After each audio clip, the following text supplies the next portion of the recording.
Je dois m'arrêter en A, B,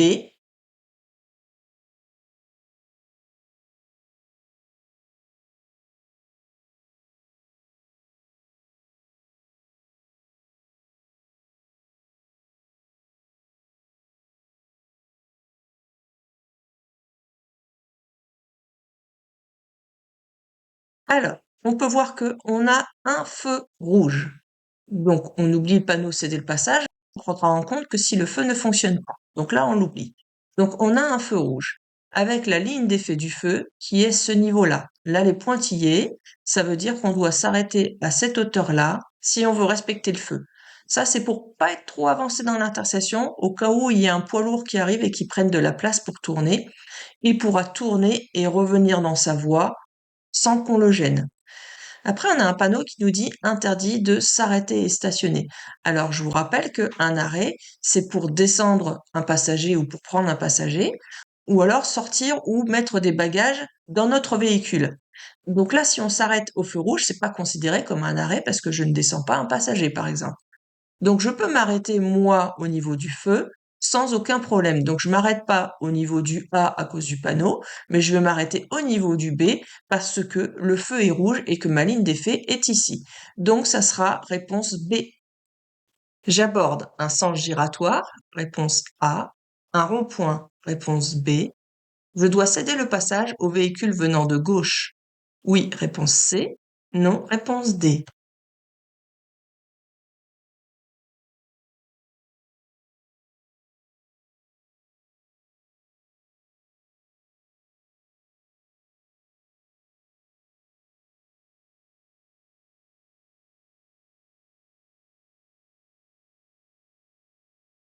Alors, ce qui différencie le sens giratoire du rond-point, c'est que le sens giratoire, on a un panneau de danger qui nous annonce que on va avoir un sens giratoire.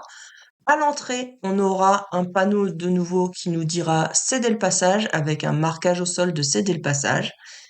Donc là, ce n'est pas un sens giratoire, comme il n'y a rien du tout, c'est un rond-point. Dans un rond-point, donc ce n'est pas un céder le passage pour rentrer dans le rond-point, mais c'est un système de priorité à droite. C'est-à-dire que là, on a la priorité quand on rentre dans l'anneau. Et une fois dans l'anneau, je dois laisser passer si je tourne ceux de droite. Donc je suis prioritaire quand je rentre dans l'anneau, à l'inverse du sens giratoire. Du coup, j'aborde un rond-point, réponse B. Est-ce que je dois céder le passage aux véhicules venant de gauche? Non, ce sont eux qui, exceptionnellement, doivent me laisser passer. Priorité à droite. Donc réponse B et D. À cette intersection, je bénéficie de la priorité de passage. Vraie réponse A, faux réponse B.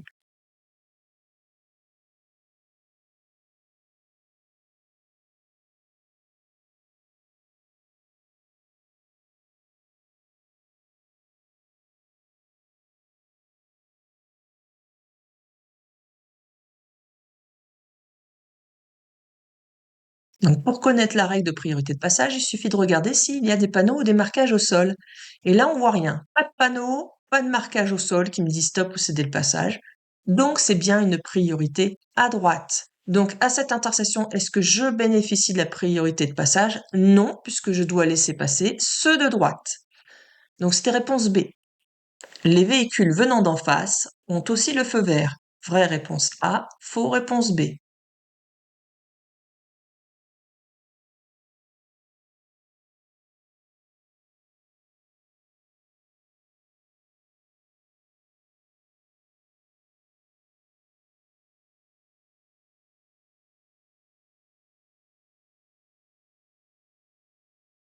Alors, on peut voir que là, c'est un rappel de feu de ce qu'il y a de l'autre côté.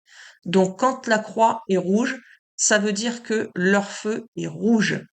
Donc, ils n'ont pas le feu vert. Réponse B.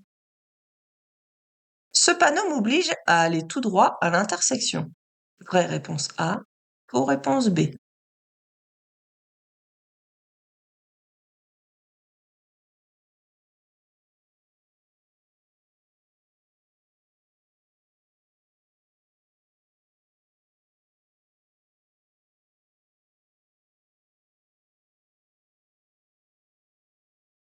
C'est un panneau carré, donc c'est un panneau d'indication. Donc on nous informe ici qu'on est en sens unique.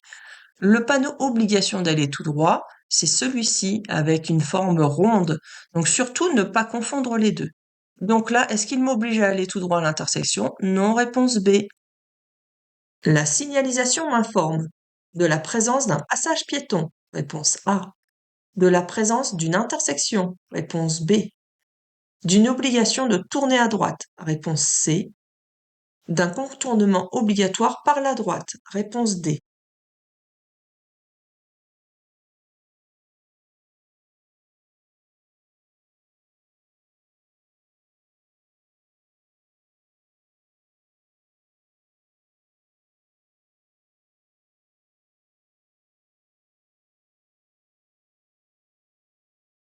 Vous voyez, dans ce genre de questions, vous avez intérêt à regarder si on vous dit une réponse ou plusieurs réponses. Donc là, en l'occurrence, c'est plusieurs réponses. Donc il va falloir que vous cherchiez plusieurs choses. Alors, qu'est-ce qu'on nous annonce? On nous annonce qu'il va y avoir un passage piéton. D'ailleurs, on le voit bien ici. Ensuite, on voit en effet des balises d'intersection. Il y en a une ici et on voit aussi qu'il y a une intersection qui est ici. Donc je vous rappelle, on ne connaît pas la règle de priorité de passage, mais on sait qu'il y a une rue qui vient de la droite et une autre qui vient de la gauche. Ensuite, là, vous avez ce panneau-là.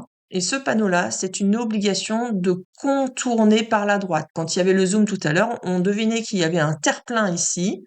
Et donc, pour ne pas se retrouver en contresens de circulation, on sait qu'on doit passer à droite de ce panneau-là, donc à droite de ce terre-plein. Mais c'est pas une obligation de tourner à droite. L'obligation de tourner à droite, elle est comme ce panneau-là. Vous voyez, la flèche, elle est horizontale. Là, quand la flèche est vers le bas, c'est un contournement.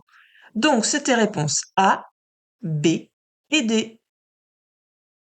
Ce panneau m'annonce une priorité ponctuelle. Oui, réponse A, non, réponse B.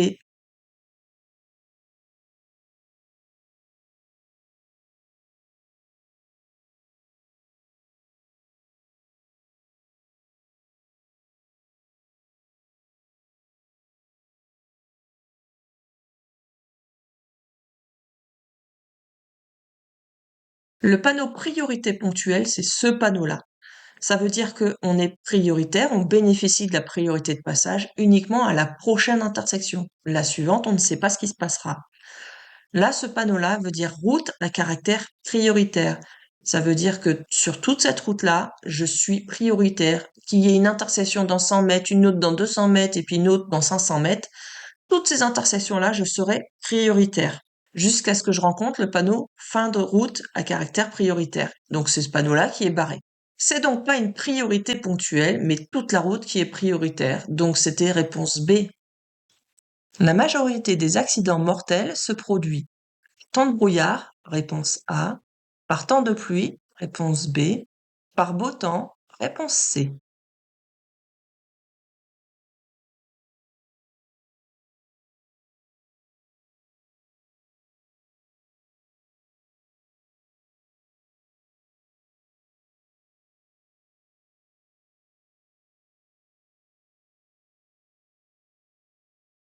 Donc là, on vous dit bien la majorité. Donc on vous demande une réponse. La preuve, c'est qu'ici en bas à droite, c'est écrit une réponse demandée. Alors là où il y a le plus d'accidents, eh bien c'est surprenant, mais c'est quand il y a beau temps. Et souvent sur une belle route où il n'y a rien de particulier. Donc c'est réponse C. Pour tourner à gauche, je me place dans la voie A, B,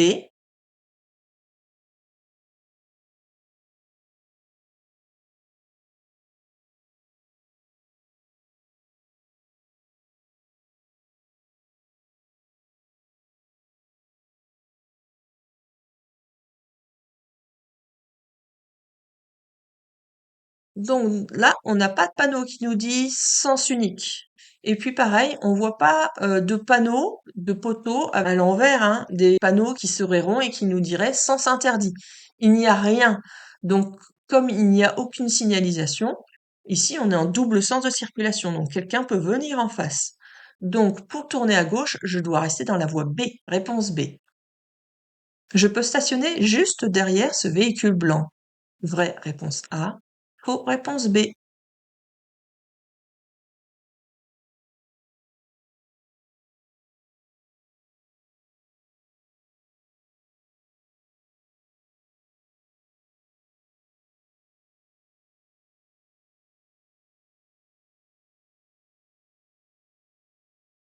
Donc, on peut voir que ce véhicule blanc est garé sur une place de livraison.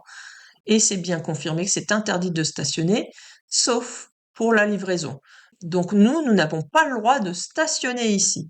Donc je ne peux pas me mettre juste derrière ce véhicule blanc, parce que je serai sur la place de livraison. Réponse B. Toutes les vitres sont déneigées, ce véhicule est donc prêt à partir. Oui, réponse A. Non, réponse B.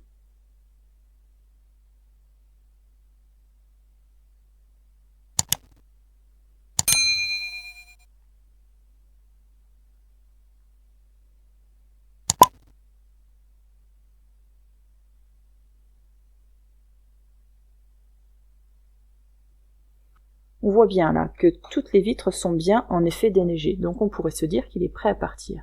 Mais il y a un gros risque, c'est la neige qui se trouve sur le toit là, au-dessus. Avec la chaleur que va fournir la voiture, la neige va fondre un peu, ou alors le vent aussi, qui va pousser un peu la neige.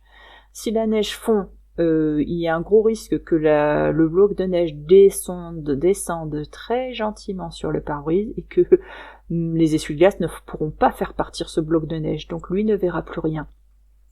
L'autre cas de figure, c'est que avec le vent, la neige parte en arrière et percute le véhicule de derrière. Je vais vous mettre une petite vidéo justement, je pense que ça va vous dissuader de le faire si vous êtes dans ce cas de figure. Donc toutes les vitres sont déneigées, ce véhicule est donc prêt à partir. Non, réponse B.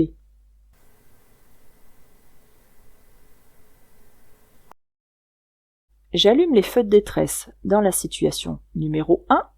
Oui, réponse A. Non, réponse B. Dans la situation numéro 2. Oui, réponse C.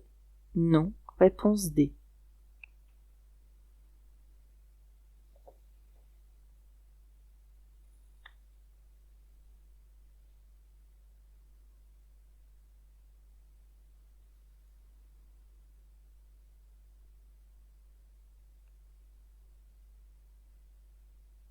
On allume nos feux de détresse quand on a un problème mécanique ou quand il y a un fort ralentissement vers l'avant. Ici, c'est le cas. Vous avez vu, il y a la chaussée qui est complètement encombrée avec des forts ralentissements. On voit les véhicules qui freinent un petit peu partout. Donc là, il faut allumer les feux de détresse. À une condition, c'est dans ce cas-là que je sois le dernier de la file. Alors j'observe dans les rétroviseurs. Et là, on constate que dans la situation numéro 1, je ne suis pas le dernier de la file. Donc les gens ont déjà la même allure que moi. Ils sont déjà au courant qu'il y a un ralentissement. Donc les feux de détresse ne sont plus nécessaires. Ici, oui, je suis le dernier de la file, donc je cache la visibilité vers l'avant. Ils peuvent être surpris par le changement d'allure brutal. Donc je dois mettre mes feux de détresse dans la situation numéro 2. Donc dans la situation numéro 1, non, réponse B. Dans la situation numéro 2, oui, réponse C. Rouler en 4e vitesse en ville, c'est possible? Oui, réponse A. Non, réponse B. C'est économique? Oui, réponse C. Non, réponse D.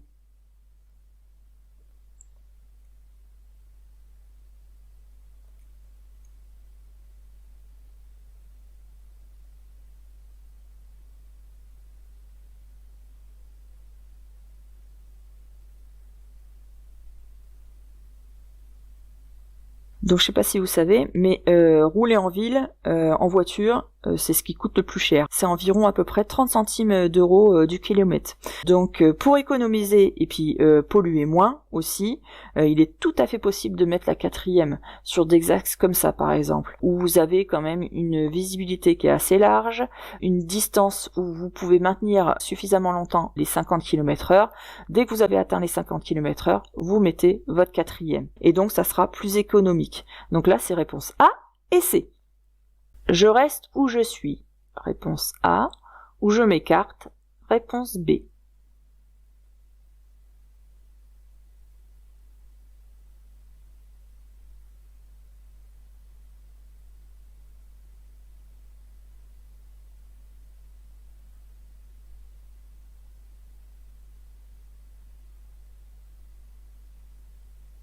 que ce soit sur une diapo ou en voiture quand vous conduirez, il faut toujours balayer votre regard de la droite vers la gauche. Pourquoi la droite? Parce que c'est quand même le danger le plus imminent. Qu'est-ce qu'on observe sur la droite? On voit des piétons sur le trottoir, mais là il y a une personne qui manifestement a l'intention de traverser. Elle ne regarde pas vers moi, et puis même si elle regardait vers moi, elle est quand même en mouvement. On voit bien que apparemment elle a l'air d'avoir de l'allure, parce que les jambes sont bien écartées, elle est à l'avance d'un pas décidé, donc c'est très dangereux. Du coup, est-ce que je reste où je suis, c'est-à-dire est-ce que je reste dans mon axe, ou par sécurité est-ce que je vais m'écarter? Je vais surtout m'écarter, je vais pas attendre de voir si elle m'a vu, parce que ça sera trop tard. Après, il faut prendre en compte la distance de freinage, et donc je vais tout de suite arriver dessus. Donc je m'écarte. Réponse B. La pollution est constituée de gaz carbonique? Oui, réponse A. Non, réponse B. De particules métalliques? Oui, réponse C. Non, réponse D.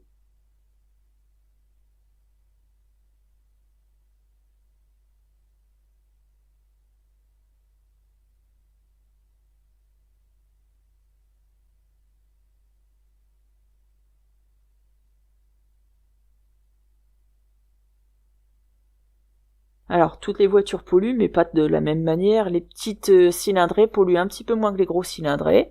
Et qu'est-ce qu'elles projettent? Elles émettent du gaz carbonique, du dioxyde de carbone, mais aussi, il y aura aussi des particules, des petites particules métalliques. Donc, c'est réponse A et C.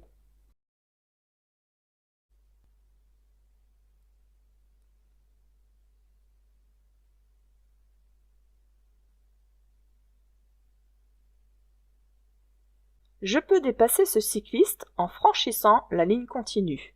Vrai, réponse A. Faux, réponse B.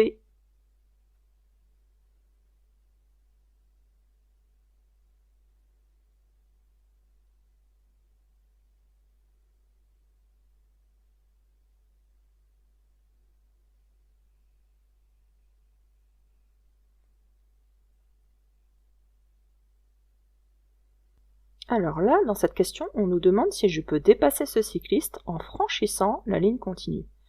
Alors, il faut bien faire la distinction entre franchissement et chevauchement. Alors, quelle est la différence entre le franchissement et le chevauchement?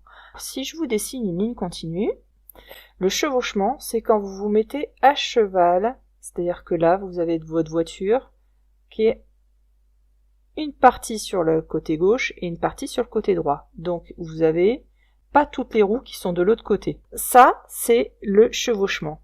Le franchissement, c'est ça. C'est-à-dire que quand vous changez complètement de voie et que vous vous retrouvez carrément de l'autre côté de la voie de la ligne continue. Donc là, vous vous retrouvez de l'autre côté. Donc ça, c'est le chevauchement, vous êtes à cheval, et là, vous avez carrément franchi. Ça, c'est le franchissement. Alors, la réglementation depuis ces dernières années nous autorise à chevaucher une ligne continue pour dépasser un cycliste, pour pouvoir respecter l'intervalle minimum de sécurité. Mais ça ne nous interdit pas le franchissement. On a seulement le droit de chevaucher une ligne continue. Là, on aurait pu chevaucher parce que toutes les conditions étaient réunies. Il y avait personne qui arrivait en face, on avait l'espace nécessaire pour se rabattre ensuite. Donc c'était possible de chevaucher. Mais on n'a pas le droit de franchir. Donc est-ce que je peux dépasser ce cycliste en franchissant la ligne continue? C'est non. Réponse B. L'alcool a notamment pour effet de réduire le champ visuel. Oui, réponse A. Non, réponse B. D'augmenter la sensibilité à la lumière. Oui, réponse C. Non, réponse D.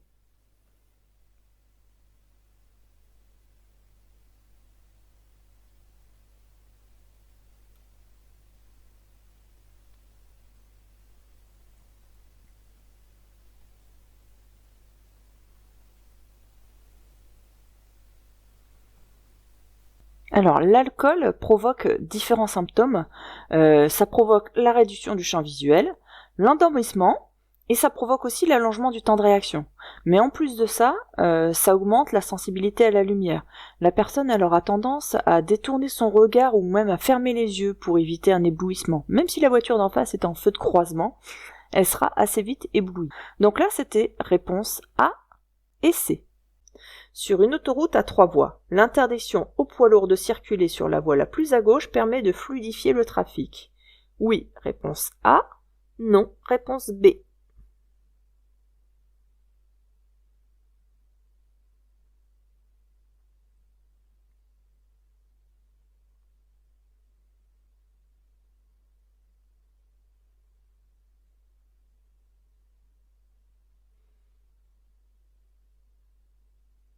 Alors, en effet, ça permet de fluidifier le trafic.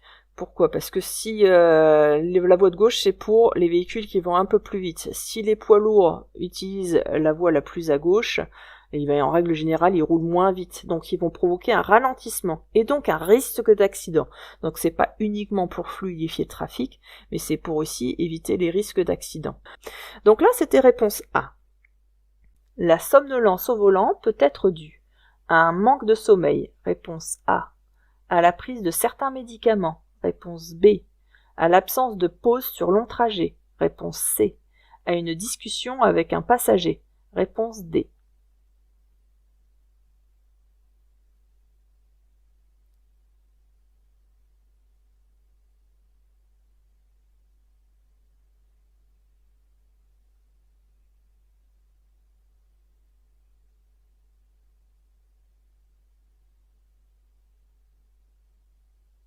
Alors, qu'est-ce qui peut provoquer la somnolence au volant? En effet, il y a le manque de sommeil, ça je pense que vous en doutiez. Il peut y avoir la prise de certains médicaments aussi, l'absence de pause sur un long trajet aussi. Vous savez qu'il est conseillé quand même de se reposer au moins toutes les 2 heures. Une discussion avec un passager, non, au contraire, ça maintient un peu plus éveillé. D'accord? Donc là, c'était réponse A, B et C. Lorsque j'installe un enfant, je vérifie l'ajustement du harnais de sécurité. Oui, réponse A. Non, réponse B. L'ajustement de la ceinture de sécurité. Oui, réponse C. Non, réponse D.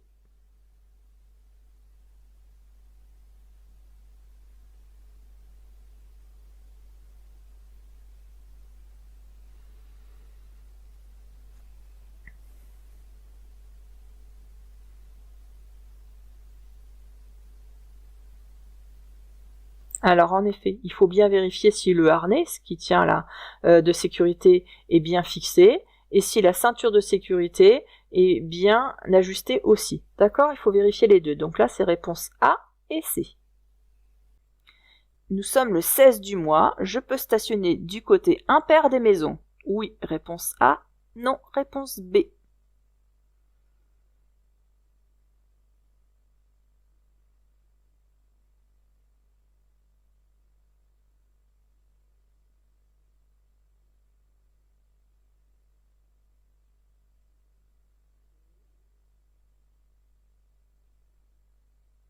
Donc si vous avez du mal avec les stationnements, revoyez la vidéo que j'ai faite exprès pour vous. Donc ça vous aidera beaucoup sur les stationnements, surtout sur les pairs et impairs. Quand vous avez les 2 dates sur un même panneau, c'est une histoire de stationnement alterné. Donc c'est une histoire de quinzaine, c'est-à-dire entre le 1 et le 15 et le 16 et le 31. Savoir de quel côté je stationne. Alors quand la date, vous êtes entre le 1 et le 15, par exemple, je suis le 3 du mois. Donc le 3, c'est bien la première quinzaine. Vous avez le droit de stationner du côté impair des maisons. Ok, c'est le petit moyen pour retenir ça. Je vais assez vite parce que j'ai fait des vidéos là-dessus, regardez-les. Si je suis entre le 16 et le 31, donc comme là, le 16, le 16 là, ce chiffre-là, c'est un chiffre pair. Donc j'ai le droit du côté pair des maisons. Ok? Donc nous sommes le 16 du mois, je peux stationner du côté impair des maisons. Non, c'était du côté pair. Sur une voiture neuve, l'étiquette énergie indique le niveau de rejet de CO2. Vrai, réponse A. Faux, réponse B. La consommation mixte. Vrai, réponse C. Faux, réponse D.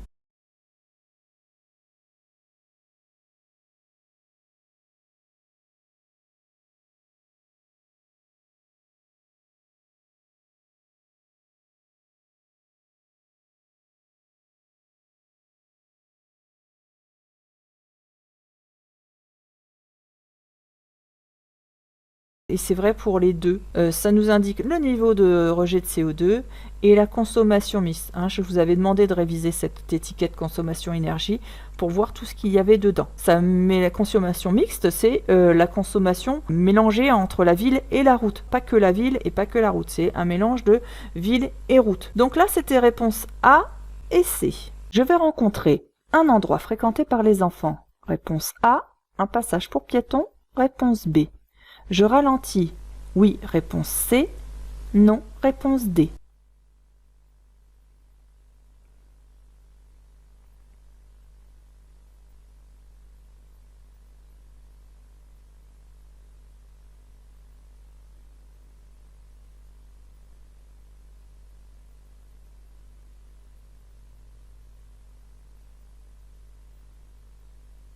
Alors, ici, vous avez deux panneaux avec un panonceau. Alors, le panneau du haut nous dit que c'est un panneau de danger avec un endroit fréquenté par les enfants. Celui d'en dessous nous indique un passage piéton. Est-ce que je ralentis?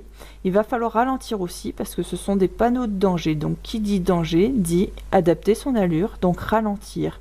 Donc, c'est A, B et C. Pour être en règle, il faut laisser la plaque visible. Oui, réponse A. Non, réponse B. Les feux visibles. Oui, réponse C. Non, réponse D.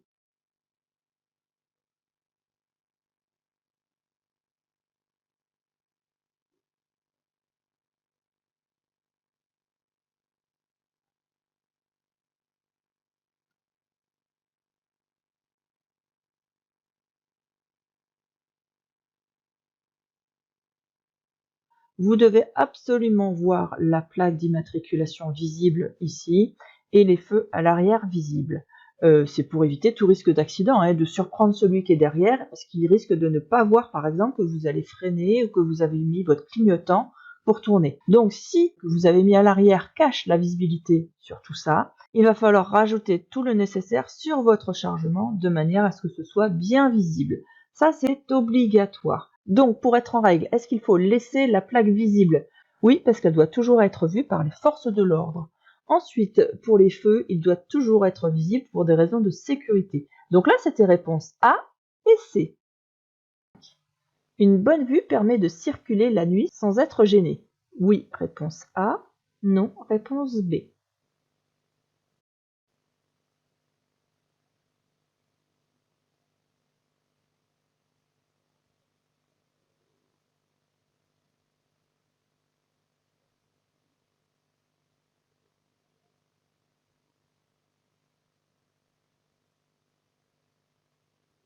La nuit, on voit moins bien de loin. Ça s'appelle la myopie nocturne. Alors là, on n'est pas tous égaux par rapport à ça. Certains en souffrent plus que d'autres.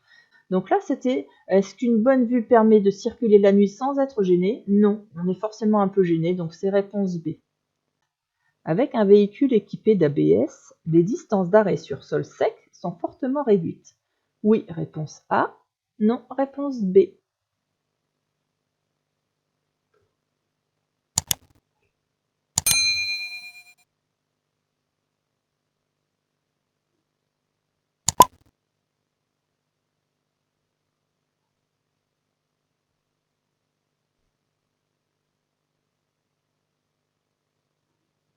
L'ABS, ça permet d'éviter de bloquer les roues. Imaginez, vous avez un freinage d'urgence à faire, vous êtes en panique et vous freinez trop fort. Et là, vous bloquez les roues.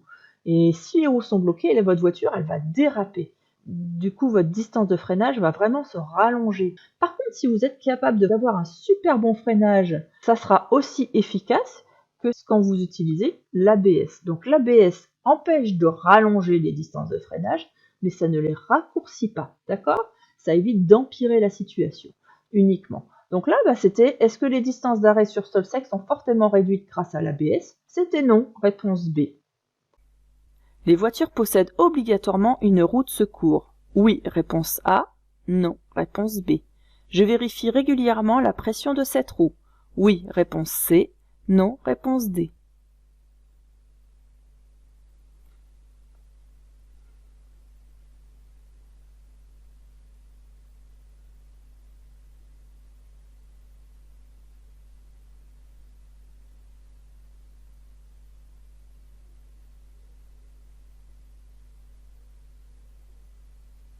Là, vous devez faire attention au mot « obligatoirement ». Est-ce que c'est obligatoire d'avoir une roue de secours dans votre véhicule? Non, la roue de secours n'est pas obligatoire. C'est fortement recommandé, bien évidemment, mais ce n'est pas obligatoire. Vous pouvez même avoir une bombe anti-crevaison en remplacement. Je vous conseille pas non plus, hein, l'idéal c'est une roue de secours. Alors, est-ce que je vérifie régulièrement la pression de cette roue? Oui, vous avez besoin justement de remplacer votre pneu crevé et que ce pneu-là, de roue de secours, est dégonflé. Je vois pas l'intérêt d'avoir un pneu qui n'est pas en état de rouler. Ça ne vous avancera à rien. Il faut vérifier régulièrement parce que même si ce pneu ne roule pas, il subit les variations de température et puis un pneu c'est pas tout à fait imperméable, il y a quand même un peu d'air qui passe et donc il y a une perte d'air. Donc il faut régulièrement vérifier ce pneu-là en même temps que les autres finalement. Donc réponse B et C. Je dois mettre le clignotant. Oui, réponse A. Non, réponse B.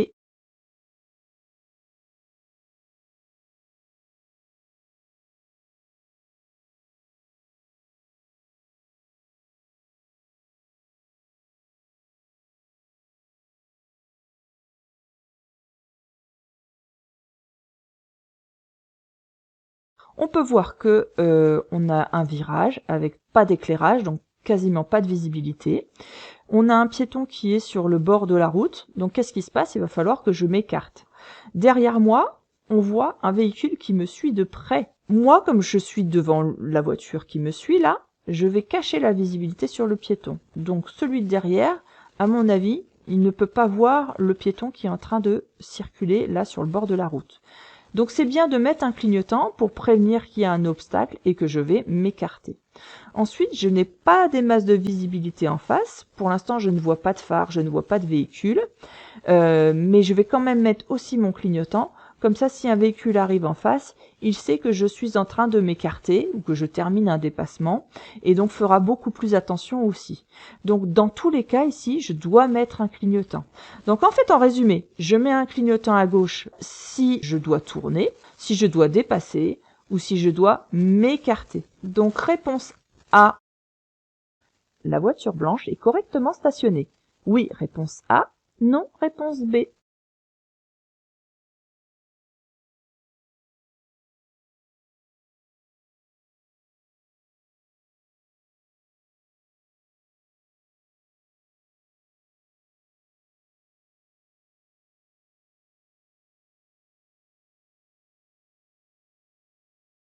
Donc là, on peut voir en effet qu'il y a un petit bateau pour pouvoir justement accéder sur le trottoir.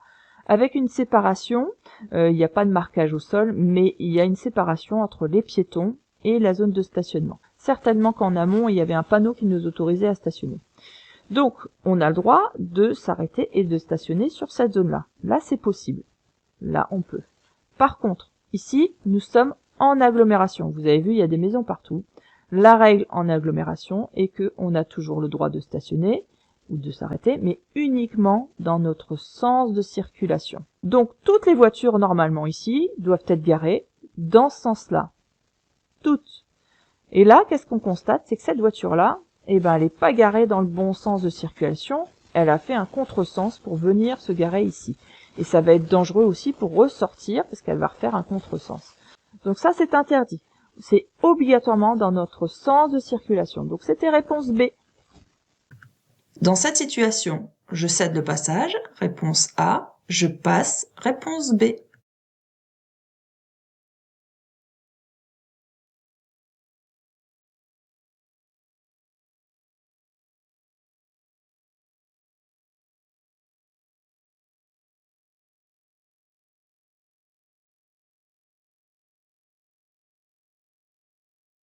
On a un feu tricolore avec le feu qui est vert. Donc moi je suis au vert.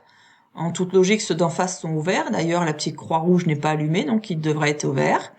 Et sur les côtés, logiquement, ils sont au rouge. Si on regarde bien, on voit le feu qui est rouge ici. Donc les pompiers sont en rouge. Maintenant, il faut se poser la question, est-ce qu'ils sont prioritaires, même si le feu est rouge? Pour qu'ils soient prioritaires, ça veut dire qu'ils seront en intervention. Et quand ils sont en intervention, ils doivent mettre la sirène et le gyrophare. Là, il n'y a rien. Donc, c'est un véhicule qui n'est pas en intervention, donc c'est un véhicule qui circule sur la route comme n'importe qui d'autre. Donc, je dois le considérer comme n'importe qui. Ce qui fait qu'il doit respecter son feu rouge. Donc, moi, je passe. Réponse B. Je peux me placer dans la voie pour véhicule lent. Oui, si je roule à 80 km/h. Réponse A. Oui, si je roule à 60 km/h. Réponse B. Non, elle est réservée aux poids lourds. Réponse C.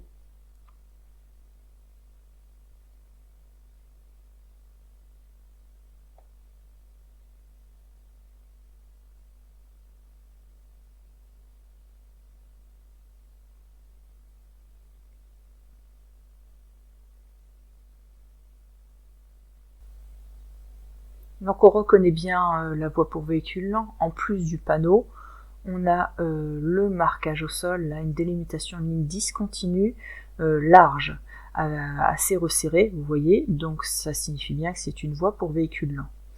La réglementation pour la voie véhicule lent, c'est que c'est autorisé pour tout type de véhicule, c'est pas uniquement les poids lourds, tout type de véhicule, évidemment autorisé à aller sur l'autoroute, puisque là nous sommes sur l'autoroute, qui ne dépasse pas maximum les 60 km/h. Ça, c'est à retenir absolument par cœur. Les 60 km/h maximum. Donc, 60 c'est bon, 61 c'est plus bon. Vous devez changer de voie. Donc 50, 55 km/h, 60 km/h c'est possible. Après, vous êtes en dehors. Donc, est-ce que je peux me placer dans la voie de véhicule lent? Oui, si je roule à 80 km/h. Eh bien non, parce que je dépasse les 60. Si je roule à 60 km/h, c'est la vitesse maximum autorisée dans la voie pour véhicule lent. Non, elle est réservée aux poids lourds. Ben non, je vous ai dit tout à l'heure que c'était tout type de véhicule. Une seule chose est prise en compte, c'est l'allure. Voilà. Donc là, c'était réponse B. Dans la première année, un conducteur novice perd son permis dès la première infraction, en cas d'alcoolémie positive, réponse A, de franchissement de la ligne continue, réponse B, de délit de fuite, réponse C.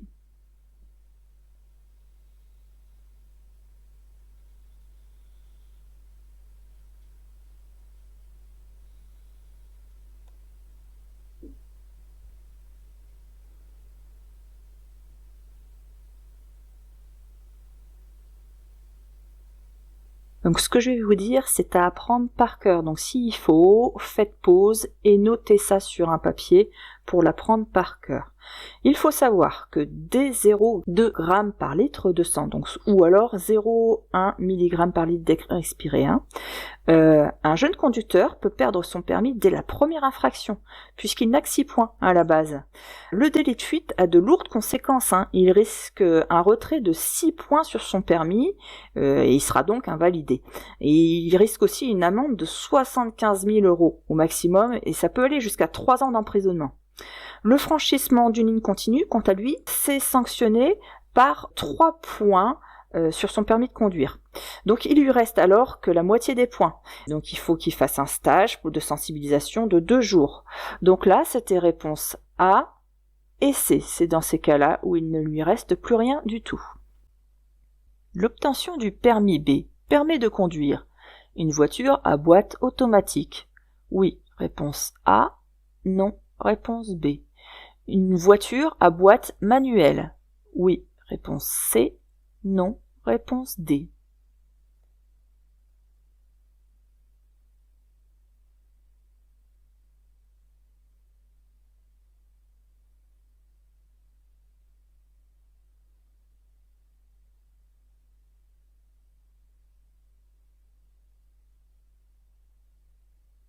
Donc l'obtention du permis B vous permet de conduire les 2 types de voitures, que ce soit la boîte automatique ou la boîte manuelle. Attention, l'inverse n'est pas possible.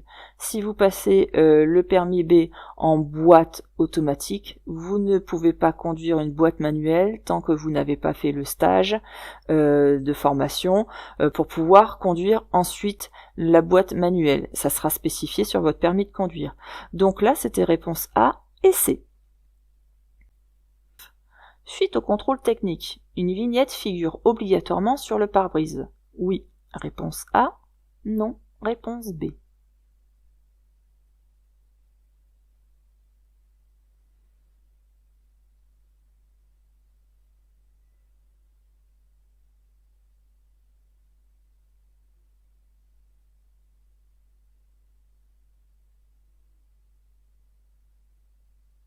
Donc là, c'est suite au contrôle technique. Attention parce que des fois, vous avez des questions où on vous demande est-ce que la vignette est toujours obligatoire du contrôle technique ?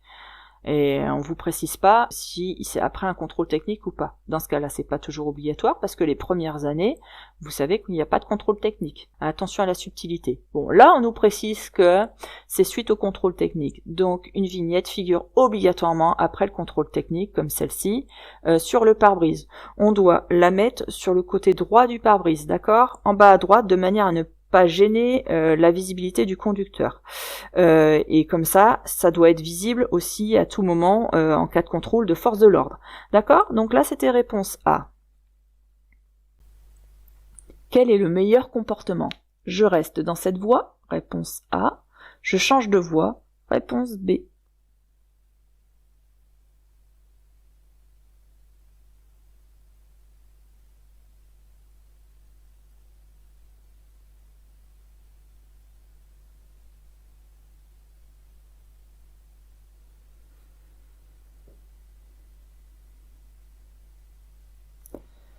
Alors, nous sommes sur une route à 2 chaussées séparées par un terre-plein central. Et là, ici, on voit une voie d'insertion. Donc, la voiture est en train d'accélérer pour pouvoir s'insérer entre les voitures un peu plus loin.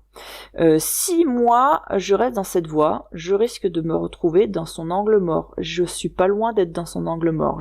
Et à peu près dans cette zone-là, je serai dans son angle mort.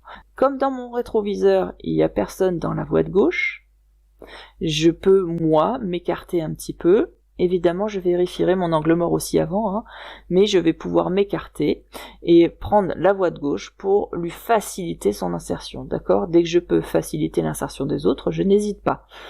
Donc, quel est le meilleur comportement ? Je change de voie. Réponse B. Nous sommes 5 dans le véhicule, je démarre. Oui, réponse A. Non, réponse B.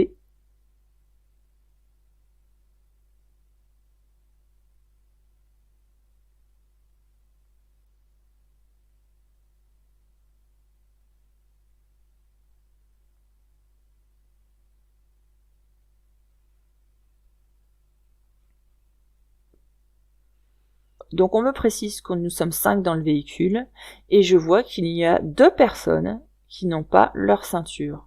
Donc tant que tout le monde n'est pas ceinturé, je ne démarre pas. Donc c'était réponse B. Pour ajouter du liquide lave-glace, je dévisse le bouchon. A, réponse A. B, réponse B. C, réponse C. D, réponse D.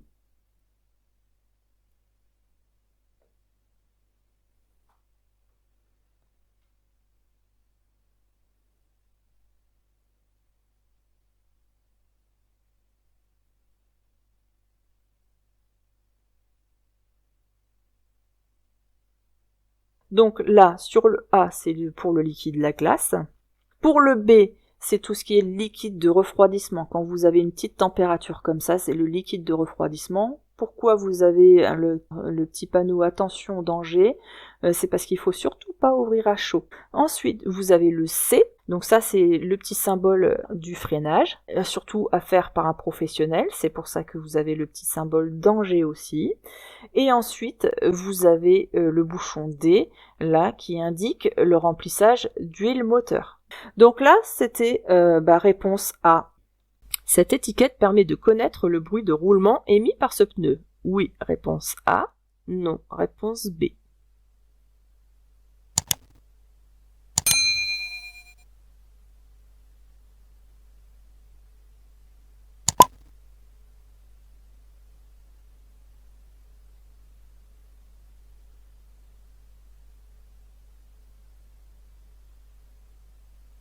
Alors quand on roule, le pneu, ça lui provoque des vibrations. Et c'est ça qui provoque le bruit. Et donc depuis quelques années, c'est une loi européenne, c'est la législation européenne qui impose aux fabricants des pneumatiques de mettre une étiquette. Et dans cette étiquette, il doit y avoir la résistance au roulement, donc c'est calculé de A à G, la performance du freinage en cas de route mouillée ou pas, et aussi le bruit du roulement. Donc là, c'est exprimé en décibels. Il y a 3 niveaux.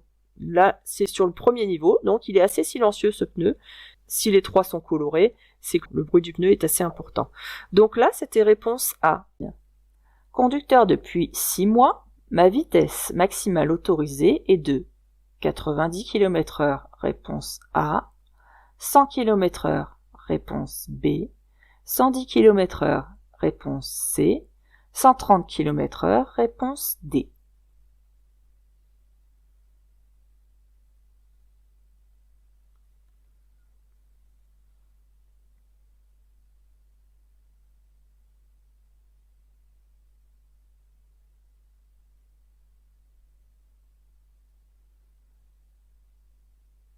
Alors, avant de répondre à ma vitesse maximale, il faut déjà savoir où je suis.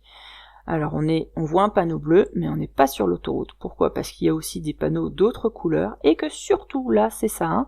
Là, ça connaît par cœur, c'est une cartouche, et quand elle est jaune, et puis là, on voit bien le D1, on est sur une route départementale. Donc, on n'est pas sur une autoroute.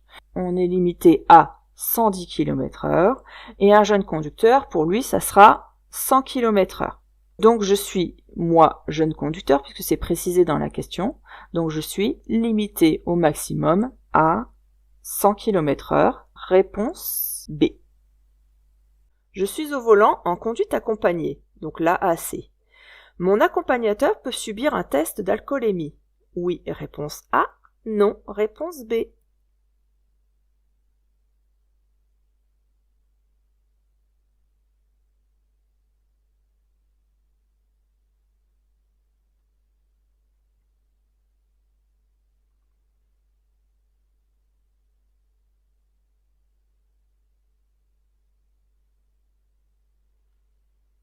Il faut savoir que lors d'un contrôle par les forces de l'ordre, mon accompagnateur, lui aussi, peut subir un test d'alcoolémie. En fait, il est soumis aux mêmes règles concernant la possession de ses moyens que s'il se trouvait au volant. Donc la responsabilité de l'accompagneur s'applique en cas de non-respect du code de la route. Donc par exemple, si le jeune conducteur ne respecte pas ses limitations de vitesse, c'est la faute de l'accompagnateur aussi parce qu'il doit surveiller ça. Il est responsable aussi en cas d'accident responsable. C'est l'assurance de l'accompagnateur d'ailleurs qui prendra en charge les dommages. Et c'est lui aussi qui se verra appliquer un malus.